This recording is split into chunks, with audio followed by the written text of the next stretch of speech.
The first time she said it, it wasn't dramatic. No raised voice. No smile meant to land. Just a sentence dropped into the hum of an old refrigerator like it didn't belong to either of us. You're old enough to handle me. I didn't know what she meant. I still don't. But the words stuck, the way a song does when you hear it once in passing and then it follows you home. It happened in the back kitchen of the repair shop where my friend Tarek worked. Oil-stained floors, chipped white tiles, a kettle that screamed louder than it should. I'd stopped by after my shift to return a wrench I'd borrowed. I expected Tarek. Instead, I found her standing at the counter, sleeves rolled just enough to show her wrists, hair pinned up like she'd forgotten to finish getting ready for something else. I knew who she was, of course. His sister. Everyone did. She came by sometimes to handle paperwork, invoices, the things Tarek avoided. Mid-40s, maybe older. She didn't dress like someone trying to be noticed, which somehow made it impossible not to notice her. She was reading something on her phone when I walked in. Looked up slowly, like she'd heard me long before I spoke. You're early, she said. Just dropping this off. I held up the wrench like proof of innocence. She nodded, set her phone down, and turned the kettle off even though it hadn't boiled yet. That was the first thing that felt off. Like she'd decided something before I had a chance to catch up. There was a silence then. Not awkward exactly. Just unfinished. The kind that makes you shift your weight, suddenly aware of your hands, your breathing. She poured the water anyway. Coffee grounds. 2 mugs. One chipped at the rim. She slid that one toward me without asking. You still take it black? She asked. I blinked. Yeah. She remembered. I couldn't remember the last time we'd talked long enough for that to matter. We stood there, shoulder to shoulder, but not touching. The kitchen felt smaller than it should have. The light above us flickered once, then steadied. I took a sip and burned my tongue, but didn't react. She noticed anyway. Too hot, she said, not a question. It's fine.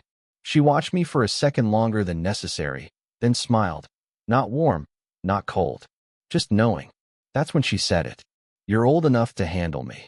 I laughed, because that's what you do when something lands wrong but feels important. Handle you how? She shrugged, picked up her mug, didn't drink. You always look like you're about to ask that. There was something careful about the way she said it. Like she was stepping around a line she'd drawn herself. I wanted to say something clever. Something safe. Instead, I said nothing. Just met her eyes. They didn't flinch. Mine did. Tarek walked in then, loud, greasy, oblivious. The moment snapped back into place like it had never existed. She moved away from the counter. I exhaled without realizing I'd been holding my breath. Later, when I left, she touched my arm as I passed. Just a brief brush, like it might have been accidental. It wasn't. That night, lying in bed, I kept replaying it. Not the words exactly, but the pause before them. The way she'd looked at me like she was deciding whether to stay or leave something alone. And the worst part was realizing I'd been standing there the whole time, hoping she wouldn't. She asked me to help her close up the shop after hours. Tarek had left early, family thing, he'd said, with a look that suggested questions wouldn't be welcomed. I told myself I was just being useful, that I was good with tools, with lists, with quiet tasks that didn't require talking about things you didn't have words for. The shop felt different at night. The metal shutters half lowered, the air cooler, heavier. The radio was off. Every sound echoed a little too clearly. Keys clinking, a drawer sliding shut, the faint hum of fluorescent lights refusing to die. She handed me a clipboard and pointed to a shelf. Can you check those serial numbers? Make sure they match the invoices. Sure. She didn't hover. That surprised me.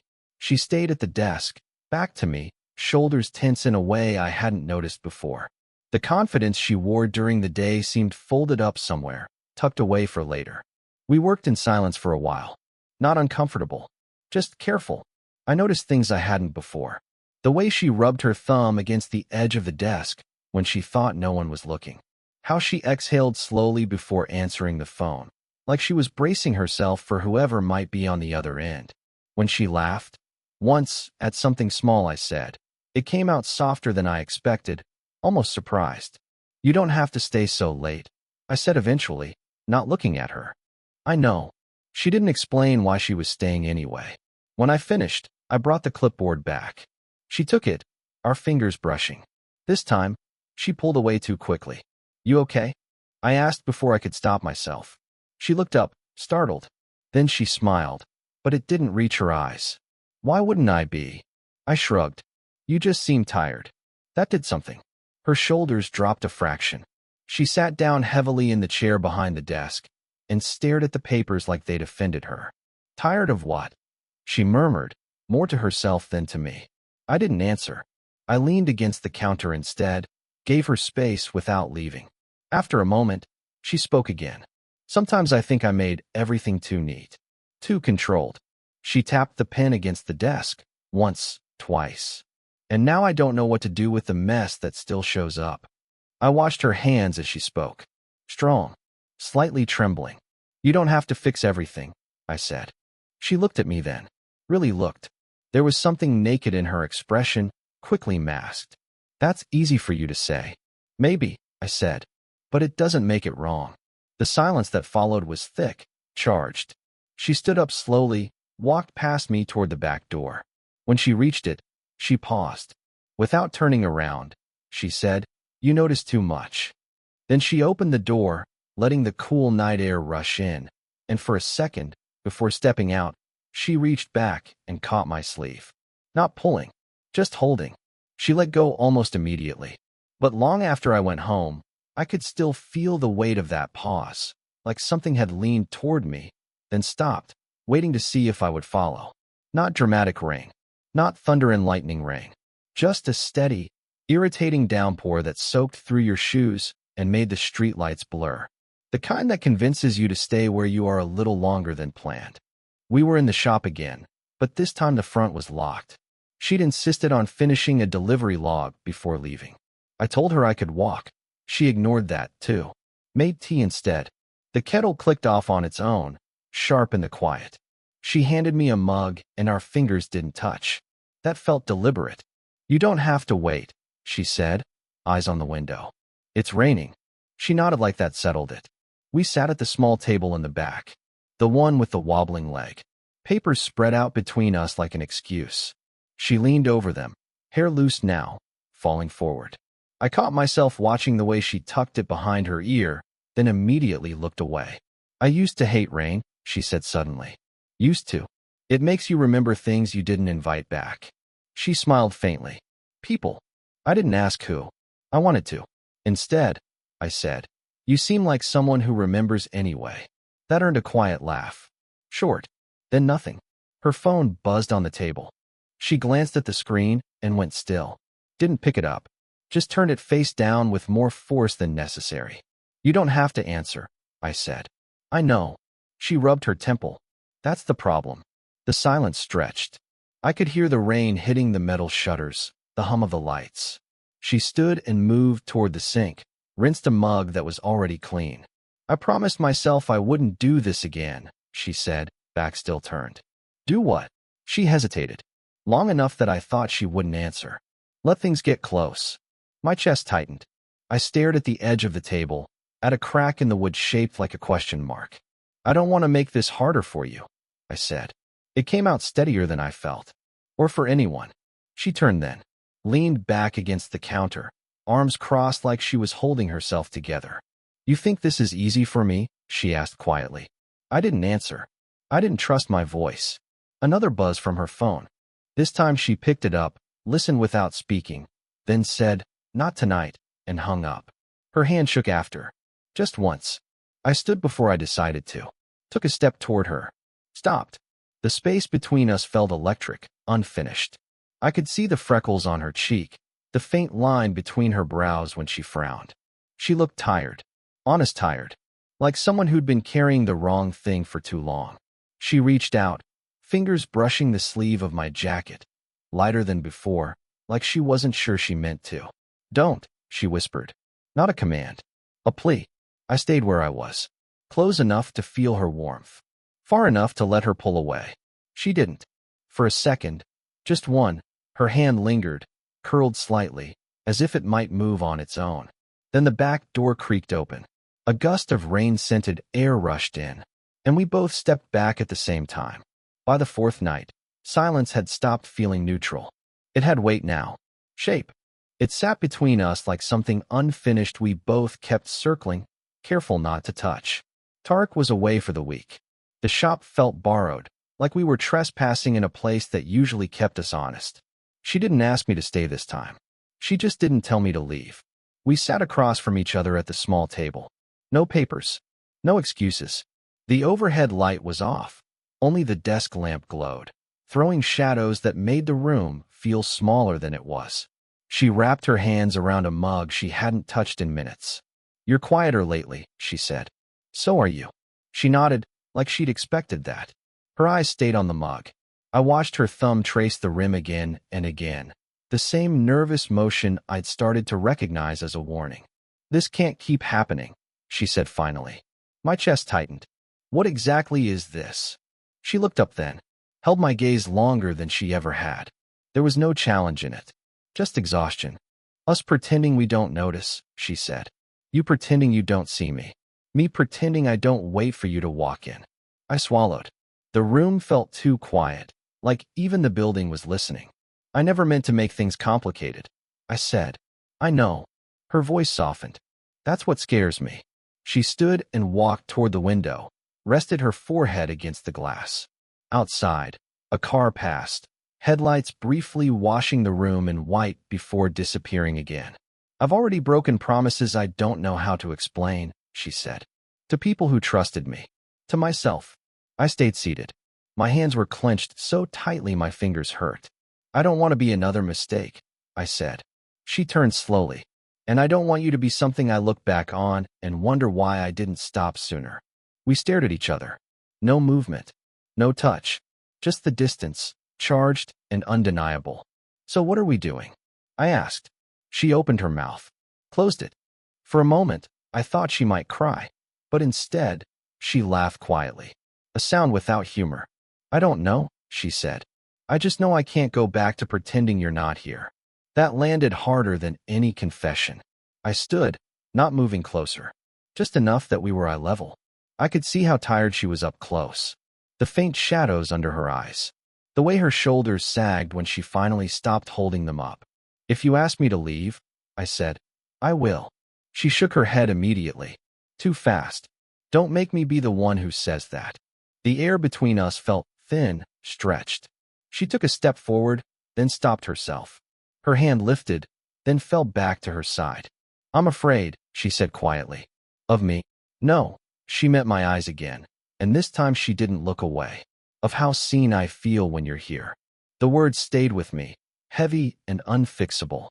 And when she finally turned off the lamp, plunging the room into shadow, she whispered the thing that undid me completely. "If you stay, I don't know who I'll become." The shift came quietly. No argument. No raised voices. Just a sound she didn't mean for me to hear. We were in her car, parked outside the shop. Engine off. The clock on the dash blinking the wrong time. I'd offered to help carry a box out front. She said she'd drive it instead. Halfway there, she stopped the car and didn't explain why. She stared straight ahead, hands resting on the steering wheel like they belonged to someone else. "I forgot," she said. "Forgot what?" She reached into the glove compartment and pulled out her phone. Her fingers hesitated before unlocking it, like she might change her mind. Then she hit play and set it face down between us. A man's voice filled the car. Older, tired, familiar to her in a way I wasn't. "I know you won't answer. You never do. I just needed to say, I'm still here. In case you ever stop being mad." The message ended with a soft click. Silence rushed back in, louder than before. She didn't look at me, just kept staring through the windshield like the street might offer instructions. "I don't talk about him," she said. "Not anymore." I waited. "He wasn't cruel," she continued. "That would have been easier. He just disappeared emotionally, years before he actually left." She swallowed. And I stayed, longer than I should have, because leaving felt like admitting I'd wasted too much time. I shifted in my seat, suddenly aware of how small the car felt. "That voicemail's from last week," she said. "He still calls. Like we're paused, not finished." I nodded, even though my chest felt tight. "Why show me?" She finally turned to look at me. Her eyes weren't wet, just raw. Because you don't look at me like I'm something that already happened. That landed harder than anything she'd said before. She reached into her bag and pulled out a folded photograph. Old, soft at the edges. She didn't hand it to me, just held it between us. It was her, younger, standing beside a man who looked like he laughed easily. Her hand rested on his arm, not gripping. Trusting. You remind me of who I was before I learned how to shrink, she said quietly. And that scares me more than wanting you. I didn't know what to do with that. So I told the truth. I don't want to be a replacement, I said. Or a reminder. You're not, she said immediately. Then, softer, you're a question. We sat there, breathing the same air, neither of us reaching for the other. The streetlight flickered once, then steadied. I don't know what comes next, she said. I know, I replied. But I'm already here. She nodded slowly, like she was filing that away somewhere important. Then she leaned her head back against the seat and closed her eyes. Just, she whispered, don't disappear. I didn't touch her. I didn't promise anything. But I stayed exactly where I was, long after the street went quiet, realizing some shifts don't feel like movement at all, just the ground deciding it won't hold the same way again. The collapse didn't look like falling. It looked like sitting still long enough for the truth to catch up. It happened on a Sunday afternoon when the shop was closed. No excuses left. No rain. Just the sound of traffic a block away and dust floating in the light. She'd asked me to come by to help move some old files to storage. I almost said no. Not because I didn't want to see her, but because I did. She was already there when I arrived. Hair loose, sleeves pushed up. No makeup, or maybe just less of it. She looked like someone who'd decided not to armor herself that day. We worked quietly. Boxes. Labels. The scrape of cardboard on concrete. At one point she sat on the floor, back against the wall, and exhaled like she'd been holding her breath since morning. You can take a break, I said. So can you. I sat down across from her. Not close. Not far. The kind of distance you choose on purpose. After a while, she spoke. I've been thinking about what you said. About not wanting to be a replacement. I nodded. The air felt thin again, but different now. Less sharp. I don't want to use you to prove anything, she continued. Not to him. Not to myself. She paused, eyes on the floor. But I also don't want to keep pretending this is nothing. It's not nothing, I said. But it doesn't have to be everything all at once. She looked up at that. Really looked. The lines around her eyes softened. I don't know how to do this without hurting someone, she said. Me neither, I answered. I just know avoiding it doesn't make it hurt less. She let out a quiet breath, almost a laugh. You shouldn't be this reasonable. Neither should you, I said. We sat there, the hum of the building filling the gaps. She leaned her head back against the wall, eyes closed. After a moment, she slid her hand across the floor, not reaching, just resting it there. I didn't grab it. I let my fingers settle beside hers. The backs of our hands touched. Barely. Enough to register. She opened her eyes. That's enough, she said softly. For now, I agreed. Her fingers curled, just slightly, against mine. Not a promise. Not a claim. Just acknowledgement. We stayed like that for a long time. No kissing. No dramatic turn. Just two people choosing not to look away anymore. Eventually, she stood. I did too. She hesitated, then leaned her forehead against my shoulder. The weight of her was real. Human. Trusting. Stay, she said. Not a plea. A decision. I am, I replied. When I left later, the shop felt different, like it had witnessed something it wouldn't forget. And as I walked away, I understood what had changed. Nothing had been declared, but everything had been chosen. I'm telling this from a different place now. Not years later. Not with the distance that turns people into lessons. Just far enough away to see what actually happened, without needing to defend it or dress it up as something it wasn't. We didn't announce anything. There was no moment where the world shifted and suddenly we had a label. What changed was quieter than that. She started leaving the shop lights on a little longer. I stopped pretending my reasons for stopping by were purely practical. We learned how to sit next to each other without bracing for impact. Love, if that's what this was, didn't arrive like a promise. It arrived like relief. She became lighter in ways I didn't expect. Not happier all the time. Just less folded in on herself.